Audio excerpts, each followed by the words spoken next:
Hello കൂട്ടുകാരെ, എല്ലാവർക്കും സുഖല്ലേ? ഈ ഒരു കറി കണ്ടോ? ഇത് അധികം ആരും ട്രൈ ചെയ്തിട്ടുണ്ടാവില്ല എന്നാണ് എൻ്റെ ഒരു വിശ്വാസം. നല്ല ടേസ്റ്റി ആയിട്ടുള്ള നമ്മുടെ വീട്ടിലൊക്കെ ഉള്ള ഐറ്റംസ് വെച്ച് ഉണ്ടാക്കാൻ പറ്റുന്ന നല്ലൊരു കറിയാണ് ഇത്. എൻ്റെ റെസിപ്പി അല്ല കേട്ടോ, എൻ്റെ ഉമ്മാൻ്റെ റെസിപ്പിയാണ്.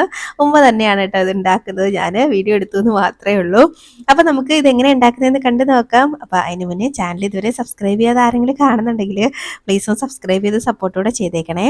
അപ്പോൾ നമുക്കിത് എങ്ങനെ ഉണ്ടാക്കുന്നതെന്ന് കണ്ടു നോക്കാം. കശുവണ്ടി, പച്ചമുളക്, വെളുത്തുള്ളി, തക്കാളി, കൊച്ചുള്ളി.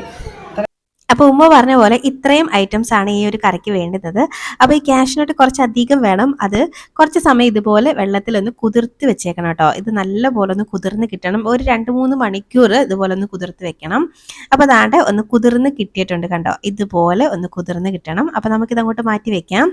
ഇനി ഒരു പാൻ ഒന്ന് അടുപ്പത്തേക്ക് വെച്ചിട്ട് അതിലേക്ക് ഒരു കപ്പോളം തേങ്ങ ചേർത്ത് കൊടുക്കുന്നുണ്ട്. 2-3 കുഞ്ഞുള്ളിയും കൂടെ ചേർത്ത് കൊടുക്കുന്നുണ്ട്. ഇനി നമുക്ക് ഈ തേങ്ങയൊക്കെ നല്ല പോലെ ഒന്ന് വറുത്തെടുക്കണം. അതിനു മുന്നേ കുറച്ച് ഉലുവ ചേർത്ത് കൊടുക്കുന്നുണ്ട്, വളരെ കുറച്ച് മാത്രം ചേർത്തിട്ട് നല്ല പോലെ ഒന്ന് മിക്സാക്കി ഈ തേങ്ങയൊക്കെ ഒന്ന് ബ്രൗൺ കളറിലെത്തുന്ന ആ ഒരു സ്റ്റേജ് വരെയും നന്നായിട്ട് വറുത്തെടുക്കാം. അപ്പോൾ ഇതിലേക്ക് കുറച്ച് വലിയ ജീരകവും കൂടെ ഉമ്മ ചേർത്ത് കൊടുത്തിട്ടുണ്ട്. അപ്പോൾ ഇനി എല്ലാം കൂടെ ചേർത്ത് ഒന്നും കൂടെ അങ്ങ് മിക്സാക്കി കൊടുക്കാം.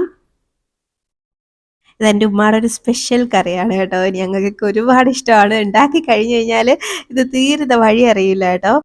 ഈ കറി ഞാനും ഇടയ്ക്ക് ഉണ്ടാക്കാറുണ്ട്. പക്ഷേ എനിക്കെന്തോ ഇത്രയും ഞാൻ ഉണ്ടാക്കുമ്പോൾ ഇത്ര ടേസ്റ്റ് എനിക്ക് തോന്നാറില്ല. പക്ഷെ ഉമ്മ ഉണ്ടാക്കുമ്പോഴേ നല്ലൊരു ടേസ്റ്റാണ് കേട്ടോ. അപ്പോൾ ദാണ്ട് ഈ ഒരു കളർ എത്തുന്നത് ആ ഒരു സമയം ഇതിലേക്ക് ഒരു 2 ടീസ്പൂൺ മുളക് പൊടി ചേർത്ത് കൊടുക്കണം.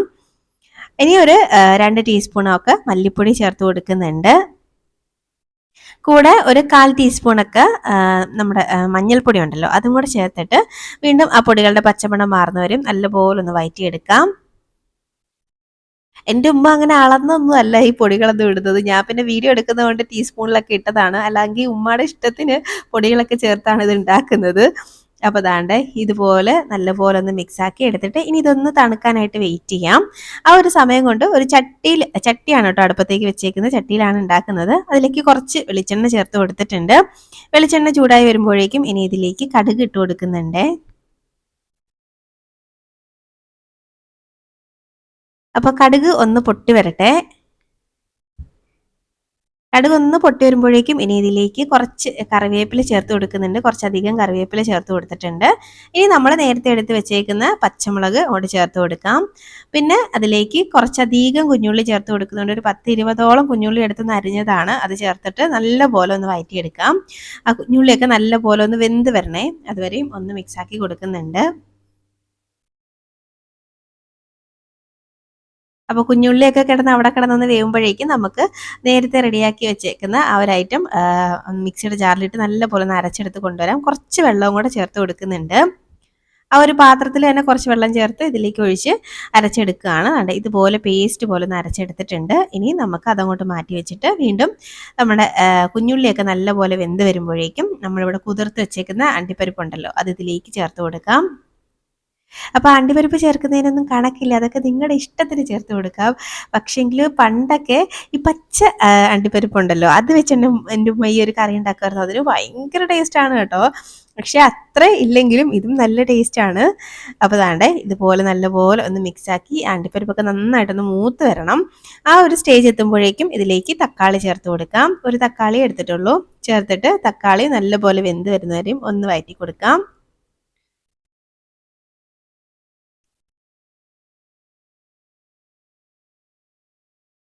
ഇനി ഇതിലേക്ക് ആവശ്യത്തിനുള്ള ഉപ്പ് ചേർത്ത് കൊടുക്കുന്നുണ്ട്.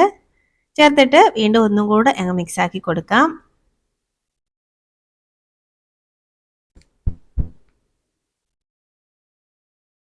ഇപ്പോൾ ദാണ്ട് തക്കാളിയൊക്കെ ഒന്ന് വെന്ത് വന്നിട്ടുണ്ട്. അപ്പോൾ ഈ ഒരു സമയമാകുമ്പോഴേക്കും നമ്മൾ അരച്ച് വെച്ചേക്കുന്ന ആ ഒരു പേസ്റ്റ് ഉണ്ടല്ലോ, അത് ഇതിലേക്ക് ചേർത്ത് കൊടുക്കണം.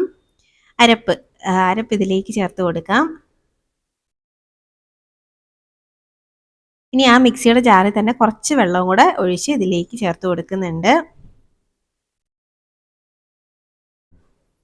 ഇനി ഇത് എല്ലാം കൂടെ നല്ലപോലെ ഒന്ന് മിക്സാക്കി എടുക്കണം. ഇതുപോലെ നന്നായിട്ട് മിക്സാക്കി എടുത്തിട്ട് ഈ ഒരു സമയം വേണമെങ്കിൽ ഉപ്പൊക്കെ വേണമെന്ന് നോക്കിയിട്ട് ചേർത്ത് കൊടുക്കാം. പിന്നെ ഇതിലേക്ക് ഒരു ചെറിയ 2 കഷ്ണം കുടംപുളിയും കൂടെ ചേർത്ത് കൊടുക്കുന്നുണ്ട്. അപ്പം പുളി ഇല്ലാതെയും ഈ ഒരു കറി ഉണ്ടാക്കാമെന്നാണ് ഉമ്മ പറയുന്നത് കേട്ടോ. പക്ഷേ പുളി ചേർക്കുമ്പോഴേക്കും കുറച്ചും കൂടി ഒരു ടേസ്റ്റാണ്. അപ്പോൾ 2 രീതിയിൽ ഉണ്ടാക്കിയെടുക്കാം. ഇനി ഈ കറി നന്നായിട്ട് തിളച്ച് ഒന്ന് കുറുകി വരട്ടെ, ഒന്ന് വറ്റി വരണം. ഇപ്പോൾ ദാണ്ടെ നമ്മുടെ കറിയൊക്കെ ഒന്ന് തിളച്ച് ഒന്ന് വറ്റി വന്നിട്ടുണ്ട്. അപ്പോൾ ഇത്രയും മതിയാവും. ഇനി ഫ്ലെയിം ഓഫ് ആക്കാം.